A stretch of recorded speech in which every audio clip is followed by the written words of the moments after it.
This is a video about feet flexibility.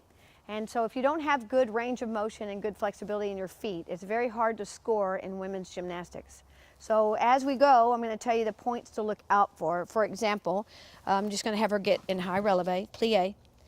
The heels must stay forward, and if the gymnast feels it in the break of the toe, or when they start to straighten, feel it in Achilles, they must do a lot more of the flex until it's pain-free. Because that is the area that snapping, the tumbling, and doing the jumps will affect that area that they feel. So they're going to hold on to the beam as much as they need to, till they can barely then hold fingertips, and then we'll move into another exercise where they only hold on with one arm or move it. So this is the very first stage. Stomach in, girls. Plie, high releve, high as you can. The heels must stay forward, so sometimes I partner with a coach and start to straighten, straighten, but don't push back with your heels. And plie again. And start to straighten. Keep that forward. And plie. Now right leg up, point it to the ankle. And so you still keep it. Make sure they don't sickle, and straighten. Try to stay off my hand. And plie. So they won't straighten all the way. And straighten. And plie. And change feet. And high releve. And straighten. Don't push back. And plie. And straighten. And plie, and relax. So every one of the gymnasts felt it in the break of their toes and the Achilles, which means they need to get to that high range of flexibility. Now we're going to turn it over, and when they turn it over, I don't want to see any knuckles, okay? Turn over the toes, plie, press the heels forward. So you don't want to have any knuckles showing. So straighten just a little, and plie, and straighten, and plie.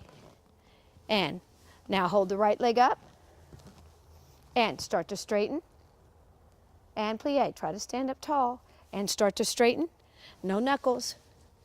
And change feet and press the ankle forward, forward, forward, and start to straighten and plie. And start to straighten and plie and relax. Now then, once they can get that to where they have partnered with someone holding the heel so they don't push back. They do it high releve and the top of the foot. Then we move off the side and we'll show you walking. Now the first two will walk, well, let's start with you two, walking side. These two, scoot back over here. So she's going to be on toe, turn them over on top, yep. And then she takes little steps walking. So once they can balance and do it, then they can do little steps walking. Good, and up, and walk off. Yeah, just over here. That's it, hips under. Good, and that's it. And over here, come down. Okay, then they can walk forward. This is the next step. So they bend and they walk with one hand until they can get this eventually up on the beam and plie. Okay, good. So it's a dead giveaway for anyone to figure out how much flexibility they have at this point and how much farther they can go. Because if they can't just hold it, move it sideways, move it forward, and then move up here, their feet are not good enough. Our best gymnasts that have beautiful feet on beam and floor and everywhere can walk across the beam without any pain at all. So they need to work a lot of the flexibility and the range of motion to have good feet.